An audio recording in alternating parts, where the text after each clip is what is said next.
Hello, Vaishu study चॅनलमध्ये तुमचं स्वागत आहे. तर शब्दांच्या जाती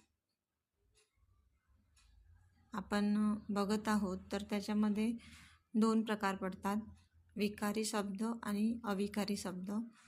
तर शब्दांच्या जातीमध्ये जे विकारी असतात त्याच्यामध्ये नाम, सर्वनाम, विशेषण आणि क्रियापद यांचा समावेश होतो.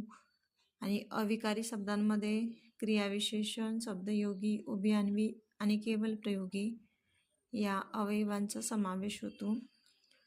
तर विकारीमध्ये नाम, सर्वनाम, विशेषण आणि क्रियापद यांच्यामध्ये लिंग, वचन व विभक्ती यानुसार बदल घडून येतो, त्यामुळे यांना विकारी शब्द असे म्हणतात. आणि अविकारी शब्द म्हणजे ज्याच्यामध्ये लिंग, वचन व विभक्ती यानुसार कोणताही बदल घडून येत नाही, अशा शब्दांना अविकारी शब्द असे म्हणतात. नाम म्हटलं तर हरी, दगड, ईश्वर, श्रीमंती, आंबा हे नामे आहेत. सर्वनाम म्हणजे नामाऐवजी येणाऱ्या शब्दांना सर्वनाम म्हणतात.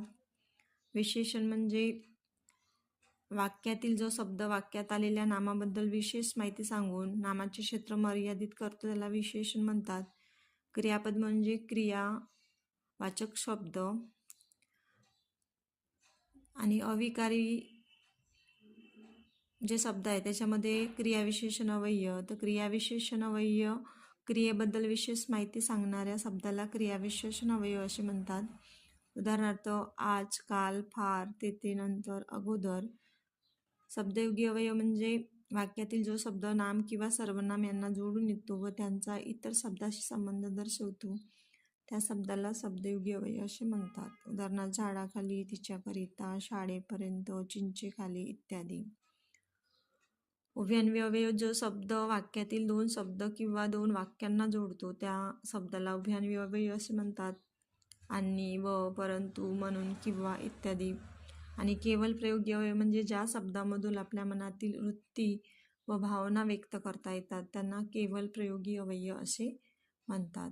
उदाहरणार्थ शाब्बास, अरे रे, अबब इत्यादी. तर अशा पद्धतीने आपण शब्दांच्या जातीमध्ये नाम, सर्वनाम, विशेषण, क्रियापद, क्रियाविशेषण अव्यय, शब्दयोगी अव्यय, उभयान्वी अव्यय आणि केवल प्रयोगी अव्यय असे एकूण शब्दांच्या 8 जाती बघितलेल्या आहेत. तर पुढील व्हिडिओमध्ये आपण या सर्वांचा सविस्तर अभ्यास करणार आहोत.